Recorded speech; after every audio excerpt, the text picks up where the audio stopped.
ஒரே ஆளாக நின்று டாஸ்கை வெற்றிகரமாக செய்து முடித்த சாண்ட்ரா. அவங்க எல்லையை மீறிட்டாங்க. ப்ளீஸ் அவங்க கொஞ்சம் வெளில அனுப்பிச்சுடுவாங்க. கெஸ்ட் எல்லாம் இங்க இருந்து தெரிச்சிட்டு ஓடுவாங்க. பார்த்து பேசுங்க. எனக்கு பார்த்து பேசணும்னு இல்ல, நான் அசிஸ்டன்ட் மேனேஜர் இல்ல பார்வதி. திவாகருக்கு சப்போர்ட் செய்ததால் திவ்யாவுக்கும் துஷாருக்கும் இடையே நடந்த மோதல்.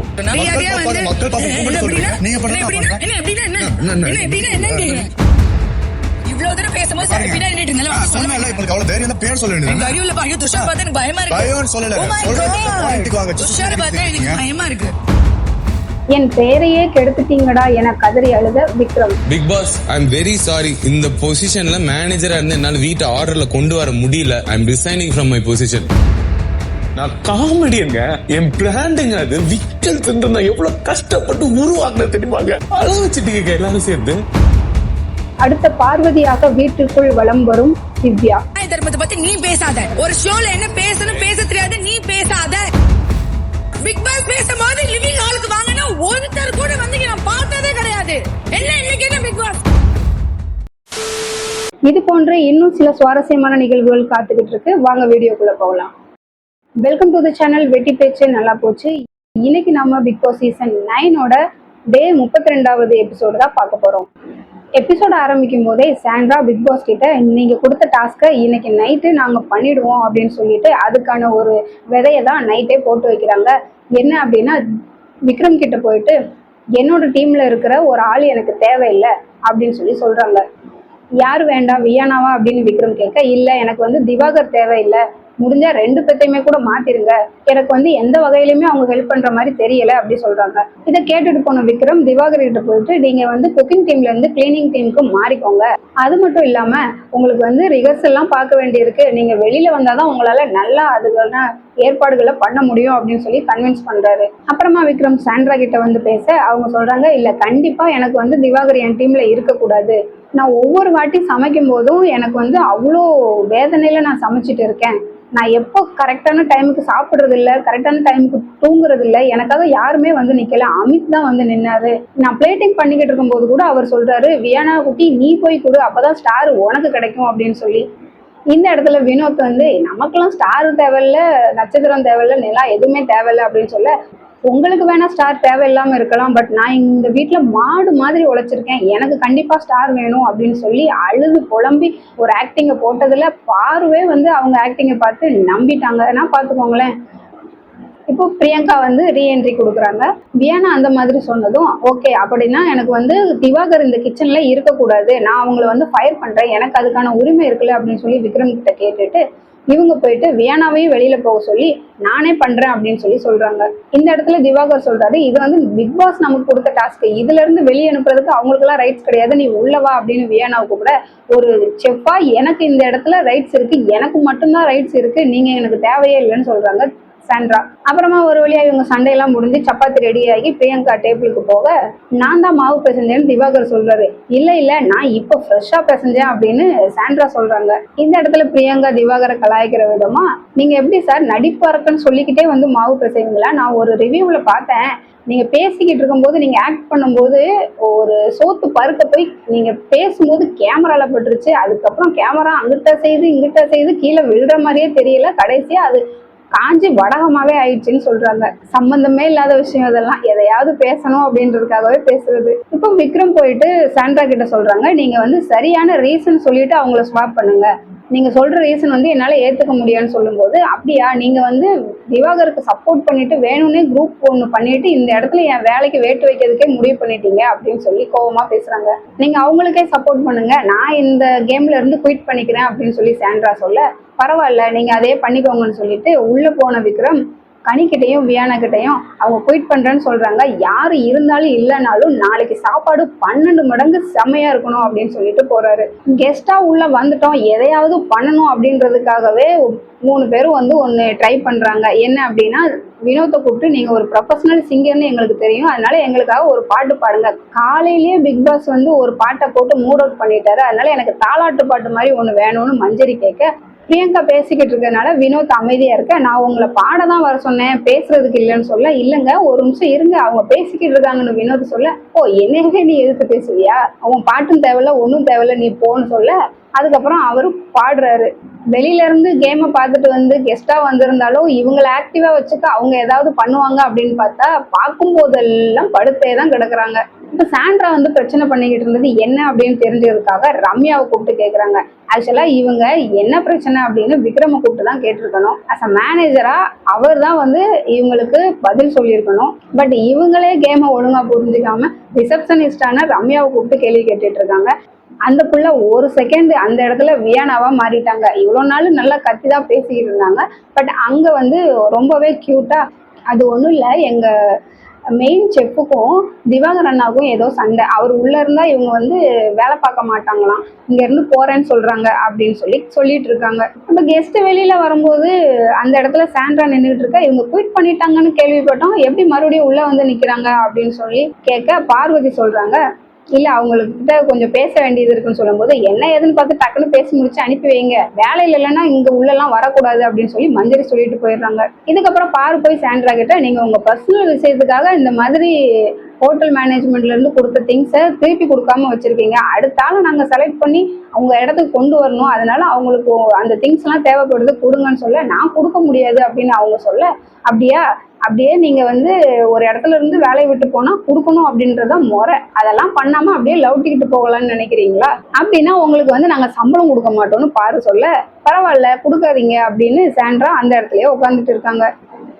என்னடா அவ்வளவுதானா, நான் எவ்வளவு ரிஸ்க் எடுத்து என் வேலையை குயிட் பண்ற அளவுக்கு பெர்ஃபார்மன்ஸ் பண்ணிக்கிட்டு இருக்கேன், நீங்க பாட்டுக்க சம்பளம் மட்டும் கொடுக்க மாட்டேன்னு சொல்லிட்டு போயிட்டீங்க, இந்த வாரேன் அப்படின்னு சொல்லிட்டு மறுபடியும் சாண்ட்ரா கிளம்பி போயிட்டு, என்னோட டவலையும் குல்ட்டும் அவங்க யூஸ் பண்ணிட்டு இருக்காங்க, அதை மட்டும் வாங்கி கொடுத்துருங்க நான் போறேன்னு பிரியங்கா காதுல படுற மாதிரியே சொன்னதுனால பிரியங்கா உடனே, இல்ல அவங்க ஏதோ அவங்களோட திங்ஸ் நம்ம யூஸ் பண்ண மாதிரி சொல்லிக்கிட்டு இருக்காங்க, நமக்கு கொடுக்கும்போது ஃப்ரெஷ் டவல்ஸ் கொடுத்தேன்னு தானே சொன்னாங்க, இருங்க நான் போய் கேட்டுட்டு வரேன் அப்படின்னு சொல்லி பிரியங்கா எழுந்து போக, என்னப்பா எங்க பிரச்சனை, உங்க மேனேஜ்மெண்ட்டுக்குள்ள ஏதோ பிரச்சனை இருக்குன்னு தெரியுது, நீங்க இப்ப அவங்கள வேலையை விட்டு தூக்குனதுனால நீங்க செஞ்ச தப்பெல்லாம் அவங்க எங்கிட்ட சொல்லிக்கிட்டு இருக்காங்கன்றதுனால அவங்கள உள்ள விட மாட்டீங்களா அப்படின்ற மாதிரி கேட்க, ஆமா மேம் உங்களுக்கு நடந்ததுதான் எனக்கும் நடக்குது, சம்பளம் கொடுக்க மாட்டேன்னு சொல்லிட்டாங்க, என்னை வேலை விட்டு வேற எடுத்துட்டாங்க, அண்ட் நீங்க யூஸ் பண்ற டவல் வந்து என்னோடதுதான் அப்படின்னு சொல்லும் போது விக்ரம் வந்து, இல்ல நீங்க வேலையில இல்ல அதனால உள்ள வந்து நீங்க கெஸ்ட் கிட்ட எல்லாம் பேசக்கூடாதுன்னு சொல்லும் போது, நீங்க தான் என்ன வேலை விட்டு எடுத்துட்டீங்களா, இப்போ நானும் கெஸ்டும் ஒண்ணுதான், நான் யார்கிட்ட வேணா பேசுவேன், அது மட்டும் இல்லாம இங்க பேசுறதுக்கு வேற யாராவது இருக்காங்களா நியாயம் கேட்கறதுக்கு, இல்லாதப்போ நான் அவங்க கிட்ட தானே பேசி ஆகணும் அப்படின்னு சொல்லிட்டு அவங்க பேசிக்கிட்டு இருக்கும்போது அவங்களுக்கு முன்னாடியே போய் தும்மல் வேற போட்டுடுறாங்க. உன் நியாயம் கேட்கறதெல்லாம் ஒரு பக்கம் இருக்கட்டும், உன் ஹெல்த் இஷ்யூக்காகவாது நீங்க கொஞ்ச நேரம் வெளியில இருக்கிறதா நல்லது அப்படின்னு சொல்லி விக்ரம் சொல்ல, என்னாலலாம் கேட்க முடியாது அப்படின்னு சொல்லி திரும்ப திரும்ப சொன்னதே சொல்லிட்டு இருக்காங்க. இப்ப இவங்க பண்ற விஷயத்தெல்லாம் பார்த்து திவ்யா, நமக்காக தான் நம்ம ஃப்ரெண்டு இவ்வளவு மெனக்கிடுறாப்பா, இந்த டாஸ்க்ல அவள் பேர் கெட்டு போனா கூட பரவாயில்ல, எனக்காக ஸ்டாண்ட் எடுத்து நிக்கிறாளேன்னு சொல்லிட்டு அவங்கள பார்த்து லவ் யூ எல்லாம் சொல்ல, உனக்காக நான் ஏதாவது பண்ணணும்ல, அதுக்காக தான் நான் இதெல்லாம் பண்ணிக்கிட்டு இருக்கேன் அப்படின்னு சாண்ட்ராவும் பல்ட்டி அடிச்சிட்டாங்க. இப்ப ஒரே கல்லுல 2 மாங்காய், செம்மையான ஸ்ட்ராட்டஜி, நான் வின் பண்ணணும்னா என்ன வேணாலும் பண்ணுவேன்டா, அதை பத்தி எனக்கு கவலையே இல்லை அப்படின்னு சொல்லிட்டு கையில இருந்த எல்லா ஸ்ட்ராட்டஜியும் இறக்கி சாண்ட்ரா விடுறதாவே தெரியல. அவங்களுக்கு முன்னாடி போயிட்டு சட்னியில முடி கிடந்தது, அதை தூக்கி போட்டுட்டு தான் உங்களுக்கு அந்த சட்னியை கொடுத்தோம், அதை நான் செய்யல, புதுசா வந்த செஃப் எல்லாம் செஞ்சாங்க அப்படின்னு ஒவ்வொன்னா சொல்லி சொல்லி கெஸ்ட்டை வந்து ஒரு பயத்திலேயே வச்சுக்கிட்டு இருக்காங்க. பிசிக்கலா யாரும் ஹேண்டில் பண்ணிடாதீங்க அப்படின்னு விக்ரம் சொல்லிட்டு ரம்யாவையும் நீங்க போய் பேசுங்கன்னு சொல்ல, பிரவீன் வந்து அவங்க கிட்ட பேசுறாங்க, நான் வேணும்னா அவங்க கிட்ட சொல்லி உங்களுக்கு கிட்ட அப்பாலஜி கேட்க சொல்றேன் அப்படின்னு சொல்லும் போது, எனக்கு அதெல்லாம் தேவையில்லை, நான் கிச்சனுக்குள்ள வந்து நிக்கணும், நான் சொன்ன மாதிரி யாரு இருக்கணும் இருக்கக்கூடாது அப்படின்றத நான் தான் சொல்லுவேன், அதெல்லாம் கேட்டீங்கன்னா நான் உள்ள வரேன், இல்லைன்னா நான் வந்து வந்த கெஸ்ட்டை ஓட விடுவேன், நான் பண்றதுல அவங்க தெரிச்சு ஓடிடுவாங்க அப்படின்னு சொல்லவும், பார்வதி வார்த்தையை பார்த்து பேசுங்க அப்படின்னு சொல்றாங்க. அதுக்கு உடனே சாண்ட்ரா, நான் ஒன்றும் அசிஸ்டன்ட் மேனேஜர் கிடையாது, வார்த்தையை பார்த்து பேசுறதுக்கு நான் இப்படிதான் பேசுவேன் அப்படின்னு சொல்லி பிடிவாதமா நின்றுகிட்டு இருக்காங்க. இந்த நேரத்துல அமித் வந்து, லேடிஸ் யாராவது இருந்தா வாங்கப்பா, அவங்க திங்ஸ் எல்லாம் எடுத்து வெளியில போட்டுடலாம் அப்படின்னு சொல்லி டீலக்ஸ் ஹவுஸ்க்குள்ள போக, பின்னாடியே சாண்ட்ரா போனதுனால இவ வெளியில இருந்தாதாண்டா இந்த இத்தனை பிரச்சனை பண்ணுவா, உள்ள போட்டு அடைச்சு வச்சிடலாம் அப்படின்னு பிளான் பண்ணி இந்த டோரை க்ளோஸ் பண்ணிடுங்க, இங்க யாராவது ஒருத்தங்க நின்னுங்கன்னு சொல்லி அமித்தை நிக்க வச்சுட்டு போயிட்டாரு. இதை பார்த்த சாண்ட்ரா கதவை டம்மு டம்முன்னு அடிச்சு கதவை திறங்க அப்படின்ற மாதிரி சொல்லவும் அமித் பயந்து போய் கதவை திறக்க, போடாடே வழியில நிக்காது அப்படின்ற மாதிரி சொல்லிட்டு போயிட்டாங்க. அது மட்டும் இல்லாம மஞ்சரி சாப்பிட்டுட்டு இருக்கும்போது அந்த இடத்துலயே போய் தும்மல் பண்ணிட்டாங்க. அவங்க தும்மல் போட்டதுனால அந்த சாப்பாடு எனக்கு வேண்டாம் அப்படின்னு சொல்லி மஞ்சரி வச்சிடுறாங்க. இப்ப திவ்யா சம்பந்தமே இல்லாம ஆஜராகுறாங்க. என்னன்னு பார்த்தா என்னைய வந்து தூக்கி வெளியில போடணும் அப்படின்னு அந்த அமித் சொன்னாரு அப்படின்னு சொல்லுவோம். என்னது உன்னைய தூக்கி வெளியில போடணும்னு சொன்னாங்களா? எப்படி அது சொல்லலாம்? அது தப்பாச்சே அப்படின்னு சொல்லி திவ்யா கிளம்புறாங்க. அவர் அவங்க திங்ஸ் எல்லாம் தூக்கி வெளியில போடலாம்னு தான் சொன்னாரு. அவங்கள தூக்கி வெளியில போடணும்னு சொல்லவே இல்லை. பாதி கேட்டும் கேட்காமலும் இங்க வந்து சொன்ன சாண்ட்ரா பேச்சை கேட்டுட்டு திவ்யா நமக்காக தான் வந்து இவ்வளவு பாடுபடுறா அப்படின்னு சப்போர்ட்டுக்கு போறாங்க. அண்ட் திவ்யா கத்திக்கிட்டு இருக்கும் போது சொல்றாங்க, நேத்து நான் மேனேஜரா இருக்கும்போது கெஸ்ட் வந்து செக் அவுட் பண்றாங்க, நீங்க எல்லாம் ஒழுங்கா வேலையை பாருங்கன்னு சொல்லும் போது ஒரு வாய் வந்து அவங்க போனா போகட்டும் அப்படின்னு சொல்லிச்சு. இன்னைக்கு வந்து ஏன் அந்த மாதிரி யோசிக்க மாட்டீங்க அப்படின்னு சொல்லி கேட்க, யாரு சொன்னாங்க அப்படின்னு பிரவீனும் கேட்கறாங்க, கமருதீனும் கேட்கறாங்க. சொன்ன வாய்க்கு தெரியாதா யாரு சொன்னாங்கன்னு சொல்லவும் துஷார் வந்து ஆமா நான் தான் சொன்னேன், என்ன இப்போ அப்படின்னு சொல்லி கேட்க, இவரு தான் துஷார் வந்து ஒத்துக்கிட்டாரு அப்படின்னு சொல்லிட்டு மக்கள் எல்லாம் பாக்குறாங்க. இப்போ உங்களுக்கு புரியுதா, இப்போ நீங்க எப்படி இருக்கீங்கன்னு தெரியுதான்னு சொல்லும் போது, சரி நீங்க எப்பவும் பண்றதே பண்ணுங்க அப்படின்னு துஷார் லைட்டா ஆடி காமிச்சாரு. என்ன இந்த டான்ஸ், என்ன இப்படி பண்ணா என்ன இதுக்கெல்லாம் அர்த்தம் அப்படின்னு சொல்லிட்டு அந்த கணத்துல திவ்யா அடுத்த பார்வதியா மாறினதை நான் பார்த்தேன். என்ன மக்கள் பாக்குறாங்கன்ட்டு நீங்க என்ன என் காலை மிதிப்பீங்களான்னு துஷார் கேட்க, குறுக்க காலை விட்டா மிதிக்க தான்டா செய்வேன் அப்படின்னு சொல்றாங்க திவ்யா. அண்ட் இவங்கெல்லாம் கத்திக்கிட்டே இருக்கவும் பிக் பாஸ் வந்து நேத்து சாண்ட்ராக்கு வாக்கு கொடுத்த மாதிரி டீம் மீட்டிங்காக லிவிங் ஏரியாவுக்கு வர சொல்லிட்டாரு. அந்த இடத்துலயும் போய் நான் அமைதியெல்லாம் இருக்க முடியாது, ப்ரொமோல வந்து திருவண்டா அப்படின்னு சொல்லி திவ்யா, நீங்க எல்லாம் ஒழுங்கா இருக்கீங்க இல்ல ஒழுக்கமா இல்ல அப்படின்றதுல நான் சொல்ல வரல. 10 பேர் ஒரு கேம் விளையாடணும் அப்படின்னா 10 பேரும் சேர்ந்துதான் விளையாடணும். ஒரு ஆளை மட்டும் ஒதுக்கி வச்சுட்டு நீங்க எல்லாம் விளையாண்டீங்களா என்ன அப்படின்னு சொல்லவும் கமருதீன் ஏதோ சொல்ல, நான் உன்கிட்ட பேசல, திவாகருக்கு வக்காலத்து வாங்கிட்டு நீ வந்த அப்படின்னா நேத்து எனக்காக ஏன்டா நீ வரல அப்படின்னு திவ்யா கேட்க, நியாயமா இருந்தா நான் வந்து நின்று இருப்பேன் அப்படின்னு கமருதீன் போட்டு விட, நியாயம் தர்மம் பத்தி எல்லாம் நீ பேசாத அப்படின்னு சொல்லிக்கிட்டு இருக்க. துஷார் எந்திரிச்சிட்டாரு. இப்ப யாரு கத்திக்கிட்டு இருக்காங்க, இவ்வளவு நாள் எங்களை கத்துறாங்கன்னு சொன்னீங்களே, இப்ப இந்த இடத்துல யாரு கத்திக்கிட்டு இருக்காங்க அப்படின்னு அவரு ரொம்ப கோபமாவே சொல்ல, எச்சிய மூஞ்சில துப்பி பேசுவியாடா நீ, கொஞ்சமாவது மேனஸ் இருக்கா அப்படின்னு திவ்யா கிளம்புறாங்க. ஓகே எப்படியோ ப்ரொமோல வந்தா சரி அப்படின்ட்டு கண்டினியூஸா பண்ணிக்கிட்டே இருக்காங்க திவ்யா. இதை பார்த்த கெமி கொஞ்சமாவது பிக் பாஸ்க்கு மரியாதை கொடுத்து கொஞ்சம் அமைதியா உட்காருங்கடா அப்படின்னு சொல்லும்போது, இதுக்கு முன்னாடி நான் வெளியில இருக்கும்போது பிக் பாஸ் எத்தனை தடவை கூப்பிட்டுருப்பாரு, ஒரு தடவை எல்லாரும் ஒழுங்கா வந்து உட்காந்தீங்களா, இப்ப மட்டும் எங்க இருந்து பெருசா உங்களுக்கு பிக் பாஸ் வந்துட்டாரு அப்படின்னு சொல்லி திவ்யா சொல்ல, இந்த பெருசா பிக் பாஸ் வந்துட்டாரு இந்த மாதிரிலாம் நீங்க பேசாதீங்க அப்படின்னு கெமி சொல்றாங்க. இப்ப கெஸ்ட் எல்லாரும் வெளியில வர்றதுனால அந்த ஆர்மி கேம்ப்ல ஒரு கிளாப் பண்ணாங்களே, அதை இந்த இடத்துல பண்ணிக்கிட்டு இருக்காங்க.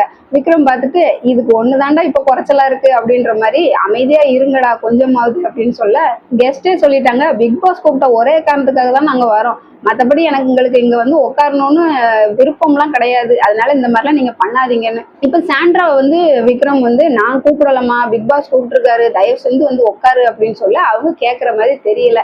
உடனே பிக் பாஸ் விக்ரமை பார்த்து, இது உங்க ஹோட்டல் தானே, அப்புறம் ஏன் 0 கண்ட்ரோல்ல இருக்கு, எல்லாத்துக்கும் நீங்க தானேயா காரணம், சாண்ட்ரா இப்படி பேயாட்டம் ஆடுறதுக்கும் அவளுக்காகத்தான் ஆடுறான்னு திவ்யா நம்பி சாமியாட்டம் ஆடுறதுக்கும் எல்லாத்துக்குமே நீங்க தானே காரணம், பிள்ளையும் கிள்ளி விட்டுட்டு தொட்டிலையும் ஆட்டுற விதமா எதுவுமே தெரியாத மாதிரி என்னன்னு வந்து கேக்குறீங்க.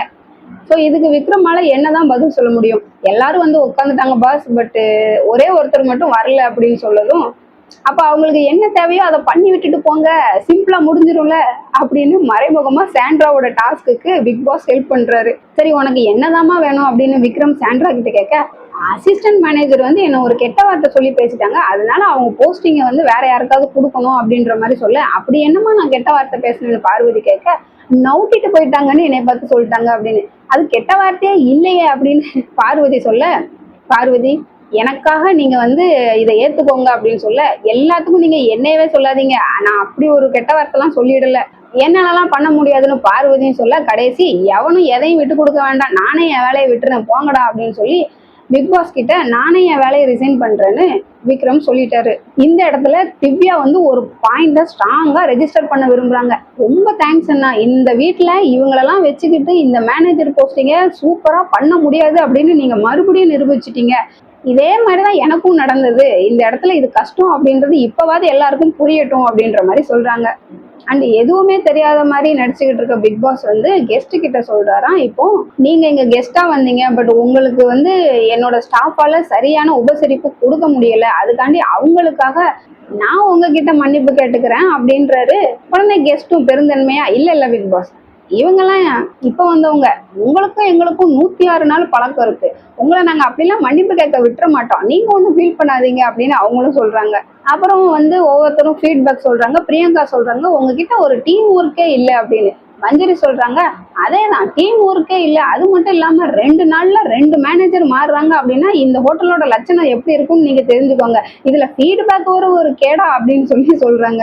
அண்ட் தீபக் சொல்றாரு, நான் சொல்றேன்னு இந்த வார்த்தையை நீங்க தப்பா நினைச்சுக்காதீங்க, டிஸ்கஸ்டிங், டீம் ஒர்க் இல்ல, ஒரு யூனிட்டி இல்ல, நீங்க வந்து ஒரு டாஸ்க நல்லாவே பண்ணல, ஒரு டீம் ஒர்க்கா பண்ணவே இல்லை அப்படின்னு சொல்லி கடைசி வரைக்கும் டீம் ஒர்க்னே பேசிக்கிட்டு இருக்காங்க. அட பாவீங்களா, இந்த இதுல நல்லா வேலை பார்க்குறவங்களுக்கு தான் வந்து ஸ்டாரு, இந்த இடத்துல இவங்க எப்படி டீம் ஒர்க்கா பண்ண முடியும், அவன் அடிச்சு பிடிச்சி மேல வந்து ஸ்டாரை வாங்கத்தானே பார்ப்பான். அண்ட் பிரியங்கா சொல்றாங்க, இந்த வீட்டுக்குள்ள வந்து பர்ஸ்ட் அவுட் ஆகி யாரெல்லாம் கத்துவாங்க அப்படின்னு நாங்க வெளியில இருந்து பார்த்தோமோ அவங்க எல்லாம் அமைதியா இருக்காங்க, அமைதியா இருந்தவங்களாம் கத்த ஆரம்பிச்சிட்டீங்க அப்படின்னு சொல்லி. அதைத்தாயா நாங்களும் சொல்றோம், ஏற்கனவே ஓரளவுக்கு சுவாரஸ்யமா போய்கிட்டு இருந்த கேமை டாஸ்க்ன்ற பேர்ல வெளியில இருந்து 3 பேர்த்த கொண்டு வச்சுட்டு இப்ப அவங்களால உண்மையாவே விளையாட முடியல, இவனுங்க எதுவும் சொல்லிடுவாங்களோ அப்படின்ட்டு எல்லாரும் அமைதியா உட்காந்துக்கிட்டு இருக்கானுங்க.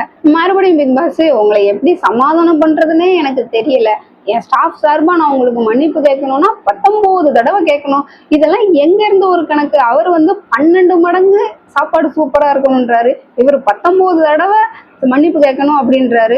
உட்காந்து எழுதுவாங்களோ, நமக்கு ஒரு 3 விஷயம் தான் காமிச்சாங்க.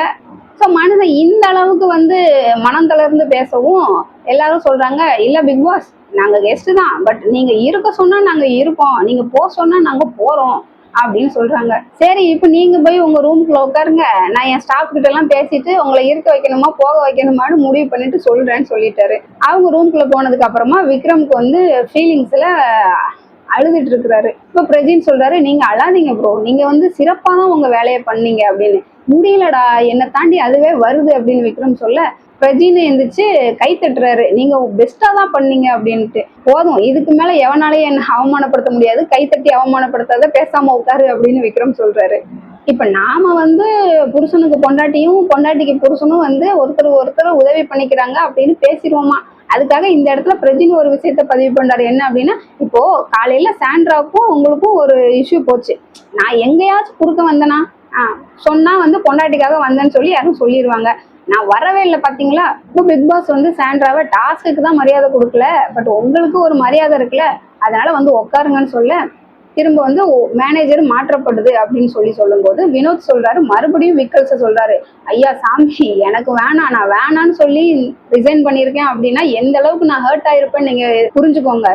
இங்க வந்து ஒவ்வொருத்தனுக்காகவும் நான் வந்து ஐடியா கொடுத்து கிரெடிட் திருடாம உழைச்சிட்டு இருக்கேன், நான் யாரோட கிரெடிட்டும் நான் வந்து எனக்கு வேணும்னு நான் நினைச்சது கிடையாது அப்படின்னு அவர் அழுதுகிட்டே பேச, யாரோ வந்து அழாம பேசுங்க அப்படின்னு சொல்ல, ஒரு நிமிஷங்க, எனக்கு என்ன வேண்டுதலா நேஷனல் டெலிவிஷன்ல வந்து அழணும் அப்படின்றது, அழுறது எனக்கு கம்ஃபர்டபுளா இருக்கு அப்படின்னு சொல்லிட்டு நான் ஒரு காமெடியன்ங்க, விக்கல்ஸ் அப்படின்றது நான் அவ்வளோ கஷ்டப்பட்டு உழைச்சி வாங்கின ஒரு பிராண்டு, என்ன போய் இப்படி வந்து அழ வச்சுட்டீங்களே அப்படின்னு சொல்லிட்டு, ஐயா சாமி நீங்க வந்து ஸ்கோர் பண்ணுங்க, பட் என்ன விட்டுருங்க அப்படின்னு சொல்றாரு. என்னதான் பிரஜினை வந்து பார்ட்னரா தேர்ந்தெடுத்தாலும் அவரோட பங்களிப்பு இந்த டாஸ்க்ல சாண்ட்ராவுக்கு அவ்வளோ ஒன்றும் பெருசா இல்லை, ஒரே ஆளா நின்று பிக் பாஸ் கொடுத்த டாஸ்கை சூப்பரா செஞ்சு முடிச்சுட்டாங்க சாண்ட்ரா. விக்ரம் அவர் சொல்லி அழும்போது இந்த பக்கம் பார்த்தா பிரஜினும் திவ்யாவும் கண்கலங்கி தொடச்சிட்டு இருக்காங்க. சரி, இவங்க தான் அழுகுறாங்கன்னு பார்த்தா இன்னொரு பக்கம் பைப்பு திறந்து 6 மாதிரி தண்ணி ஓடிக்கிட்டு இருக்கு. என்னன்னு பார்த்தா தீபக்கு. மஞ்சரி சொல்றாங்க, நம்ம ஏற்கனவே இதுக்குள்ள வந்து இருந்துட்டு போனா ஒருத்தங்க அப்படின்றதுனால உங்களுக்கு இதெல்லாம் பார்க்கும்போது ஒரு மாதிரியா இருக்கு அப்படின்னு. அப்போ பிரியங்கா சொல்றாங்க, அவங்களாவது 30 நாள் தான், நம்ம 106 நாள் இந்த வீட்டுல இருக்கோம், நம்ம ஒன்றும் இங்க கெஸ்ட் கிடையாது, அவங்கதான் இங்க கெஸ்ட். சூப்பர்மா, நல்ல மோட்டிவேஷன், 2 பேரும் நல்லா பண்றீங்க. இப்ப இவர் ஏன் சம்பந்தமே இல்லாம அழுதுகிட்டு இருக்காருன்னா எனக்கு தெரியல. நீங்க கண்டஸ்டன்ட் இல்ல சார், எதுக்கு இவ்வளவு பெரிய பெர்ஃபார்மன்ஸ் கொடுக்குறீங்க, நீங்க இங்க கெஸ்ட் தான், நாளைக்கே உங்களை வெளியே அனுப்பிச்சிருவாங்க. அடுத்து எல்லாருமே ஒரு மாதிரி அமைதியா உட்காந்துக்கிட்டு இருக்க, இதை கலைக்கணும் அப்படின்னு சொல்லி பார்வதி ஒரு ஸ்டாண்ட் எடுத்து, அடுத்த மேனேஜரை எப்படி இருந்தாலும் செலக்ட் பண்ணி தானே ஆகணும், நான் வந்து சபரியை சொல்றேன்னு ஆரம்பிக்கும் போது பிரஜின்னு, உன்னாலதான் இந்த வீட்டுல பல பிரச்சனை வந்துகிட்டு இருக்கு, கொஞ்ச நேரம் அமைதியா உட்காரு, பிக் பாஸ் என்னன்னு சொல்லுவாருன்னு சொல்லும்போது நான் உன்கிட்ட பேசல அப்படின்னு ஒரு வார்த்தை விட்டுட்டாங்க. உடனே நீ வா போன்லாம் பேசாத, இவரே ஸ்டார்டிங்ல இருந்து நீ வா போன் தான் பேசிக்கிட்டு இருக்காரு. இவர் வாங்க போங்கன்னு பேசியிருந்தா அது வாயிலையும் ஆட்டோமேட்டிக்கா வாங்க போங்கன்னு வந்திருக்க போகுது. அதுக்கப்புறம் நான் உங்ககிட்ட பேசல அப்படின்னு பார்வதி மாத்தி சொல்ல, பாரு வந்து இங்க எதுவும் சொல்லக்கூடாது, என்ன பேசிக்கிட்டு இருக்கா இவா, கடைசி வரைக்கும் நீங்க வந்து அவளுக்கு சிங்சாங் தான் அடிச்சுட்டு இருப்பீங்களா அப்படின்னு சொல்ல வினோத்தும் திவாகரும் பொங்கி எழுந்துட்டாங்க. என்ன எல்லாரும் சொல்லி எங்களையும் சேர்க்கிற, எல்லாரும்னா நீ யார சொல்ற அப்படின்ற மாதிரி. இவங்க எல்லாம் அடிச்சுக்கிறத பார்த்து தீபக்கு இன்னும் அழுதுட்டே தான் இருக்கிற, நிறுத்துற மாதிரி தெரியல. Fundamentally we are not accept this அப்படின்னு சொல்ல மஞ்சரி, நீங்க எக்ஸ் கண்டஸ்டன்ட் அப்படின்றதுனால உங்களுக்கு அது ஒரு மாதிரி ரொம்ப வலிக்குது அப்படின்னு சொல்றாங்க. இவருக்கு ஏன் இப்ப இவ்வளவு வலிக்குது, இவங்க சீசன்லயும் ஸ்டார்டிங்ல இப்படிதானே அடிச்சுக்கிட்டு இருந்திருப்பாங்க, என்னமோ அவர் குடும்பம் உள்ள உட்காந்து ஆளாளுக்கு அடிச்சுக்கிட்டு இருக்க மாதிரி இவர் பெர்ஃபார்மன்ஸ் பண்றாரு. முழுசாவே இவர் கெஸ்ட் அப்படின்றத மறந்துட்டாரு போல. வைல்ட் கார்டு உள்ள வந்ததுல இருந்து கனியோட சத்தம் பெருசா எங்கேயுமே கேட்கல. பட் இந்த இடத்துல அவங்க எந்திரிச்சு சொல்றாங்க, இப்ப வந்து இவங்களுக்கு நல்லபடியா இவங்களை உபசரிக்கணும்னு ஒரு கெஸ்டா வந்து இவங்களை அனுப்பிச்சிருக்காங்க பிக் பாஸ். பட் இங்க விக்ரம் அழுதுகிட்டு இருக்க அதே நேரத்துல உள்ளேயும் ஒருத்தர் உட்காந்து அழுதுகிட்டு இருக்காரு. அந்த அளவுக்கு நம்ம பிஹேவியர் இருந்திருக்கு, இனிமேலாவது சென்சிபிளா நடந்துக்கோங்கடா அப்படின்னு சொல்றாங்க. இப்ப மறுபடியும் மேனேஜருக்கான தேர்வு நடக்குது. விக்ரம் சொல்றாரு, நான் பெற்ற துன்பத்தை நல்லா பெஸ்டா இருக்கிற 2 பேரை பெருங்கடா அப்படின்னு சொல்லி அனுப்பி வைக்கிறேன்னு சொல்லி சபரியவும் சுபிக்ஷாவையும் சொல்றாங்க. பெரும்பாலும் நிறைய பேர் சபரி சொன்னதுனால சபரி வந்து அடுத்த மேனேஜர் ஆயிடுறாரு. பிக் பாஸ் வந்து சபரி உங்க பேட்ச் எடுத்து மாட்டுங்கன்னு சொல்லும் போது இவர் வந்து கையில வச்சுக்கிட்டு ரெஸ்ட் ரூம் போறவங்க எல்லாம் போயிட்டு வந்துருங்க, நான் பேச போறேன் அப்படின்ற மாதிரி சொல்லிட்டு இருக்கும் போதே மறுபடியும் பிக் பாஸ் வந்து பேட்சை எடுத்து மாட்டுங்கன்னு சொன்னேன், அதை கூட உங்களால ஒரு ஆர்டரா பண்ண முடியல அப்படின்னு சொல்லி கலாய்ச்சி விட்டாரு. ஸோ ஒரு பக்கம் பிக் பாஸ்ல இருந்து அடிவாங்க, இன்னொரு பக்கம் பாரு வந்து பேசும்போது சபரி சொல்றாரு, இரு ஒரு நிமிஷம், பதட்டமா இருக்கு எனக்கே, ஒரு 5 நிமிஷம் கழிச்சு வந்து எதுவா இருந்தாலும் பேசுன்னு சொல்லிடுறாரு. இப்ப இந்த பிரச்சனைக்கு நடுவுல அமித்துக்கு என்னாச்சுன்னு தெரியல, அவர் ஒரு பக்கம் உட்காந்து அழுதுகிட்டு இருக்காரு, அவர் எல்லாரும் சமாதானப்படுத்திட்டு இருக்காங்க. வியானா சொன்ன மாதிரி ஆளுதான் அவர் பாக்குறதுக்கு பாடி பில்டர், பட் உள்ள குழந்தை மனசியா அப்படின்ற மாதிரி பொசுக்குன்னு அழுதுகிட்டு இருப்பாரு போல இருக்க. ஏற்கனவே விக்ரம் அண்ணா சொல்லி திவாகரை வந்து கேட்கல, இப்ப நம்ம அவரை வேற மாதிரி ட்ரீட் பண்ணுவோம் அப்படின்னு பிளான் பண்ணி இப்ப வந்து இந்த வீட்டுல குட் லக் ஸ்டாச்சு நான் இருந்தேன், எனக்கு பெருசா எதுவும் லக்கு கிடைச்ச மாதிரி தெரியல, பட் உங்களுக்கு வந்து லக் நிறைய இருக்குண்ணா, அதனால நீங்க வந்து குட் லக் ஸ்டாச்சுவா இருங்க அப்படின்னு சொல்லி திவாகர் கிட்ட சொல்லவும் வியானா சொல்றாங்க, எனக்கு குக்கிங் டீம்ல இருக்க இஷ்டம் இல்லை, அவங்க வந்து திவாகர் அண்ணாவை பர்சனல் விஷயத்த உள்ள வச்சுக்கிட்டு வெளியே எடுத்தாங்க, இதே மாதிரி நாளைக்கு என்கிட்டயும் வந்து நிக்க மாட்டாங்கன்னு என்ன இருக்கு, அதனால நானும் டீம் மாறுறேன்னு வியானா சொல்றாங்க. உடனே திவாகரும், இந்த பாரு சபரி, நீ வந்து நியாயமானவன், நியாயம் நீதி நேர்மையை பார்த்து நீ பதில் சொல்லு அப்படின்னு சொல்லவும் சபரி திவாகரை பார்த்து, எங்க பாருங்க, இப்போ எல்லா பிரச்சனையும் உன்னால முடியும், நீ நினைச்சா சரி செய்ய முடியும், இப்ப நான் சொல்ற மாதிரி நீ செஞ்சனா எல்லா பிரச்சனையும் சரியாயிரும், அவங்களுக்கும் சாப்பாடு கிடைச்சிடும், நீ என்ன சொல்ற அப்படின்னு சொல்லும் போது அவர் எதுவுமே சொல்லல. அதுக்குள்ள இவரு லவ் யூ தேங்க்ஸ் அப்படின்னு சொல்லி அடுத்த ஆளுகிட்ட போயிட்டாரு. சுத்தி எல்லாரும் அழுததே பார்த்த வியானா அண்ட் பர்சனலாவும் ஹர்ட் ஆகி அவங்க வந்து அவ்வளோ தப்பா என்னை பத்தி பேசினாங்க, அவங்களுக்குலாம் நீங்க வந்து அங்கீகாரம் கொடுத்து திரும்பவும் கிச்சனுக்குள்ள அனுப்புறீங்க, பட் எல்லா விஷயத்தையும் நல்லா பெர்ஃபார்ம் பண்ண என்ன வந்து நீங்க மாற சொல்றீங்க அப்படின்னு சொல்லி அழுதுட்டாங்க. இப்ப சபரி சாண்ட்ரா கிட்ட, உங்களால ஏற்பட்ட இந்த கயாஸ் எல்லாம் உங்களால சரி பண்ண முடியும் அப்படின்னா நீங்க வந்து செஃப்பா இருந்துக்கோங்க அப்படின்னு சொல்றாரு. இப்ப சாண்ட்ரா மறுபடியும் அதே தான் சொல்றாங்க, அந்த ஒருத்தரை மட்டும் நீங்க மாத்தி விட்டுருங்க, எல்லாமே சரியாயிரும், ஏன்னா எனக்கு 2 டாஸ்க் கொடுத்துருக்காங்க, ஏற்கனவே வந்து நான் மேனேஜர் போஸ்டிங்கை மாத்தி விட்டுட்டேன், இப்ப இன்னொரு ஆளையும் வந்து வெளியில போக வச்சிட்டோம் அப்படின்னா நான் என்னோட டாஸ்கை முடிச்ச மாதிரி ஆயிரும் அப்படின்னு நினைக்கிறாங்க. இப்போ பிக் பாஸ் சொல்றாரு, நீங்க வந்து சஃபிள் ஆரம்பிக்கலாம், ஆரம்பிச்சு முடிச்சுட்டு யார் என்ன டீம் அப்படின்றத என்கிட்ட சொல்லுங்க, அப்பதான் சாண்ட்ரா வின் பண்ணிட்டாங்களா இல்லையான்றது எனக்கு தெரியும்னு சொல்றாரு. இப்ப சம்பந்தமே இல்லாம பிரவீன் ஒரு வேலையை பாக்குறாரு. வாஷ்ரூம் ஏரியால வந்து அந்த ஸ்டாச்சுவோட ட்ரெஸ்ஸை வந்து போடுறதுக்கு ஹெல்ப் பண்ணிக்கிட்டே சொல்றாரு. இப்ப என்னன்னா பார்வதி வியானாவோட பெஸ்ட் ஃப்ரெண்டு மாதிரி ஏதோ ஒண்ணு பண்ணிக்கிட்டு இருக்கா அப்படின்னு சொல்லும்போது, உடப்பா அவ ஏதோ சப்போர்ட் பண்ற, எதுக்குன்னே இந்த தேவையில்லாத சப்போர்ட், நீ கூட தேவையில்லாம ஏதோ பண்ணிக்கிட்டு இருக்க மாதிரி இருக்கு, புதுசா பண்ற அப்படின்னு சொல்றாரு. இவன் திருந்தவே மாட்டாயா அப்படின்ற மாதிரிதான் இருந்தது. அந்த ஸ்டாச்சு ட்ரெஸ்ஸை போட்டுட்டும் அந்த திவாகர் வந்து அவரோட ஆக்டிங்கை காமிச்சிட்டு இருக்காரு.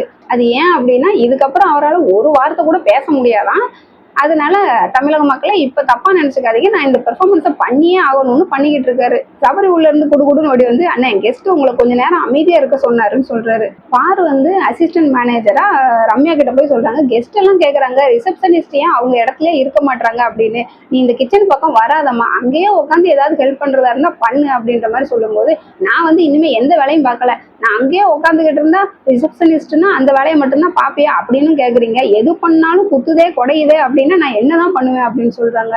இந்த வார்த்தையை தான் ஏற்கனவே சொல்லக்கூடாது அப்படின்னு டைரக்டாவே ரம்யா கிட்ட விஜய் சேதுபதி சொல்லியிருக்காரு. பட் இருந்தாலும் அந்த புள்ள அதே தான் மறுபடியும் பண்ணுது. ஒரு பக்கம் சாண்ட்ராவும் திவ்யாவும் பேசிக்கிட்டு இருக்காங்க, நினைச்சதை சாதிச்சிட்டோம் அப்படின்னு சந்தோஷமா பேசிக்கிட்டு இருக்கும்போது ரம்யாவை நோண்டுறாங்க, இங்க பாரு நீ சேரை விட்டு எந்திரிச்சாதான் பிரச்சனை, நீ சேரை தூக்கிக்கிட்டே இந்த பக்கம் வந்து எங்க கிட்ட பேசு அப்படின்னு சொல்லும்போது, இருங்க நான் ஒரு தடவை மேனேஜர் கிட்ட சொல்லிட்டு வந்துடுறேன், இல்லைன்னா அந்த இருக்கே ஒரு பேய் அது வந்து நோண்டிக்கிட்டே இருக்கும் அப்படின்னு சொல்லி பார்வதியை சொல்றாங்க. அப்புறம் சபரி கிட்ட எனக்கு வந்து குறுக்கு வலிக்கு நான் கொஞ்ச நேரம் சோஃபால உட்காந்துக்கிறேன் அப்படின்னு சொல்லிட்டு, இப்ப மட்டும் வந்து கேட்கட்டுமே அந்த குட்டி சாத்தான் இருக்கு அப்படின்னு ஒரு வெறியில உட்காந்துக்கிட்டு இருக்காங்க. பாரு அந்த மாதிரி குட்டி சாத்தான் பேயின்லாம் சொல்லும் போது அவங்க ரெண்டு பேருக்கும் அவ்வளோ சிரிப்பு. அப்புறமா மனோ உள்ள வராரு, அவரோட பையன் வந்து வட்டக்கானல்னு ஒரு மூவி நடிச்சிருக்காரு, அந்த மூவி ப்ரொமோஷனுக்காக வராரு, அந்த மூவில அவருமே நடிச்சிருக்கிறதா சொல்றாரு. சரி வந்தாரு சொன்னாரு, ட்ரைலர் கூட ஒரு 10 செகண்ட் 20 செகண்ட் போட்டுட்டு அப்படியே போயிருக்கலாம், அவர் மேல அவ்வளோ ஒரு மதிப்பு இருக்கு. உள்ள வந்து அவரும் ஒரு வேலையை பார்த்து விட்டு போயிட்டாரு. அது வேற ஒண்ணும் இல்லைங்க, திவாகரே இதெல்லாம் பண்றாரு நான் ஏன் பண்ணக்கூடாது அப்படின்ற மாதிரி கர்ணன் அந்த சாங்ல வர கிருஷ்ணன் வந்து நானு அந்த ஆக்டிங்கை நான் பண்ணி காட்டினேன் அப்படின்னு சொல்லிட்டு ஒரு பெர்ஃபார்மன்ஸ் பண்றாரு. அவங்க எல்லாம் பாவம் வாய்ப்புக்காக வந்து ஏதோ கோமாளித்தனம் பண்ணிக்கிட்டு இருக்காங்க. நீங்க ஆல்ரெடி ஒரு நல்ல பொசிஷன்ல தானே சார் இருக்கிறீங்க சினிமா இண்டஸ்ட்ரியில, இது எதுக்கு பேசாம போயிருந்துருக்கலாம். இப்போ கெஸ்ட் எல்லாம் கூட்டிட்டு வந்து பெஸ்ட் எம்ப்ளாயிஸ்க்கு வந்து ஸ்டார் கொடுங்கன்னு சொல்லவும் பிரவீனும் சபரியும் 2-3 பேரும் சொல்றாங்க. ஸோ அவங்களுக்கு ஸ்டார் போகுது. ஸ்டாச்சுவா நின்று எந்த டாஸ்க்லையுமே கலந்துக்காம யாருக்கிட்டையும் திட்டு வாங்காம பொறுமையா நின்னே வந்து சாதிச்சிட்டாரு சபரி, ஸ்டார் வாங்கிட்டாரு. சரி அவ்வளவுதானே டாஸ்க் முடிஞ்சிருச்சு அப்படின்னு சொல்லிட்டாரு. கெஸ்டா வந்தவங்க எல்லாம் வெளியே அனுப்பிடுவாங்க, இனிமே வந்து சுவாரஸ்யமா இவங்க எல்லாம் வந்து எப்பவும் போல இருப்பாங்க அப்படின்னு எதிர்பார்த்தா இன்னைக்கும் இங்கே இருங்கன்ட்டாரு. இவங்க கண்டஸ்டண்டா வந்திருந்தா கூட இவங்க பிரிச்சு மேய்ஞ்சிருப்பாங்க. பட் இவங்க 3 பேர் இருக்கிறது அவங்களுக்கு ரொம்ப இன்கன்வீனியண்டா இருக்கு போல இருக்கு. யாருமே ஓப்பனா அவங்களுக்காக விளையாடவே மாட்டாங்க. என்னை பொறுத்த வரைக்கும் இதுக்கு முன்னாடி இருந்த டாஸ்க்கை விட இந்த டாஸ்க் ரொம்பவே மொக்கையா தான் போச்சு. ஸோ அவ்வளவுதான் மக்களே, இதோட இன்னைக்கு எபிசோடு முடிஞ்சிருச்சு. மீண்டும் அடுத்த எபிசோடில் உங்களை சந்திக்கிறேன். அதுவரை உங்களிடமிருந்து விடைபெறுவது நான்.